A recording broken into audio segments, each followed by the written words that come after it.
Welcome back to the Hood Table, everyone. Thanks for tuning in. Please like and share the video and also subscribe to the Hood Table on YouTube, Facebook, Twitter, IG, and at thehoodtable.com where you can get your The Hood Table merchandise. But I am coming at you this afternoon with a response on a story that we had done some months back.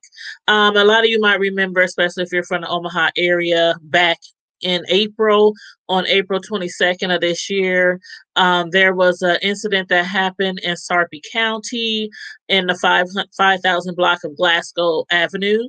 A Luis Valdez had stabbed to death a 17-year-old Elijah Walsh in Bellevue last April. I'm going to play you this video clip that might ring a bell or bring it back to your recollection if you do not remember this story. Mess at a Bellevue man's house. A stolen car crashes into his bedroom in the middle of the night. Police say it's the end of a crime spree that left one suspect dead and another still on the run. KETV News Watch 7's Delon Dillard has the exclusive interview and the damage near 48th and Bernadette. Bert Cooper's bed is barely 6 feet from where this car came crashing into his home. As he puts the pieces back together, he tells me he's just grateful to still be alive.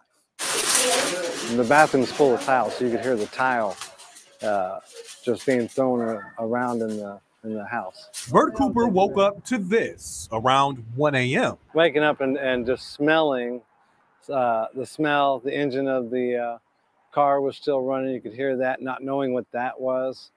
And we actually thought that the house was on fire because of the burnt oil smell and the radiator smell.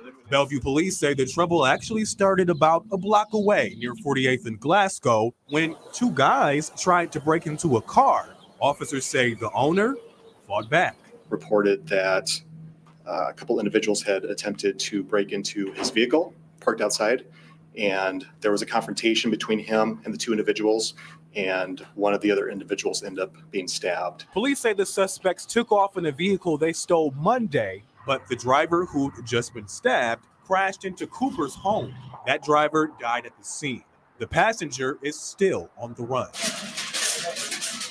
While Cooper cleans up the mess of concrete and glass. You look up in the sky and thank God every day for something like that. You never know when you're going to wake up or when your life's going to end. We reached out to Bellevue police to learn if the man who stabbed the driver of that vehicle could be facing any charges. Police tell me there have been no charges filed at this time. Reporting in Bellevue tonight, I'm Delon Dillard. So that is a little video clip of what actually happened back in April this year. And at that time, the reporter did mention that Luis Valdez was not charged at that time. But of course, as some of you may already know, that he was later eventually charged with 2 felonies, manslaughter and use of a weapon. And what had happened was Elijah Walsh and another guy were attempting to steal a car in Bellevue in last April. And the homeowner saw what was going on, came out the house and stabbed Elijah to death. Elijah and the other guy tried to escape in another vehicle that was also stolen and crashed into a home of another homeowner, and that is where Elijah died. Now, again, that guy who stabbed him, the homeowner name was Luis Valdez, 40 years old, charged with 2 felonies, manslaughter, and use of a weapon. Now, when we did this story back in April, there was a lot of responses to the story in the community of Omaha because a lot of people felt like Elijah didn't deserve to die. And some people felt like, well, you know, you do what it takes to protect your property at all costs. And I just wanted to update you guys on one of the responses that we did receive regarding this story. One moment while I pull it up.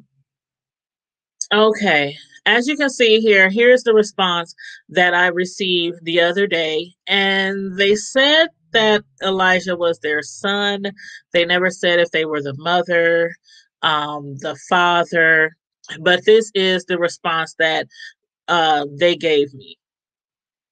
At the time I did the KETV interview, I was deep in my grief. All I could think about with my son and how much I missed him. I know what he did was wrong, but that doesn't change my love for him. I tried my best to teach him and even warn him about the possible outcome. He was a teenager and did think he was invincible. He actually did have a job, but the pandemic left a lot of these kids with nothing to do. No, it still doesn't justify what he did, just saying because a lot of people are making assumptions without any facts based on their own biased views. The man, Luis Valdez, the murderer, was the aggressor. I was at the pretrial. I know the facts. Elijah did not attack him. He tried to get away in the car he came in. He lied to me about his whereabouts and what he was doing. He was trying to drive away and the murder stabbed him while he was in the driver's seat. I would much, I would much, I would much rather him be in jail than in the ground.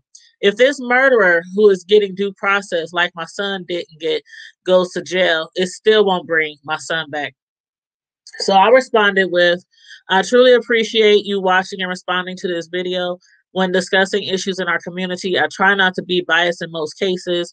I stated in a video, and I still feel the same way. And I have stated in other videos that I still believe that Elijah did not deserve to die. And I still stand on that. I am truly sorry that this has happened to your family. I'm a mother and I live here in Omaha. I know what it's like to raise children and teach them right from wrong, and they still go on doing their own thing. They responded with, thank you for actually discussing this. I think you were fair. I was referring to the hateful comments I received. It's a shame people even waste their time on negativity and hate. So that was the response that I had got from the story that we had did back in April. I did give them the opportunity, told them if they ever wanted to come on our platform to speak about it, please let me know. They haven't responded to that yet, but if we do happen to be able to interview them, I will let you guys know. And as soon as I get more updated information on this story, on this case, I will, of course, let you guys know. And once again, everybody, please like the video, share the video, and subscribe to the Hood Table. And stay safe, be blessed. I'm out. Bye.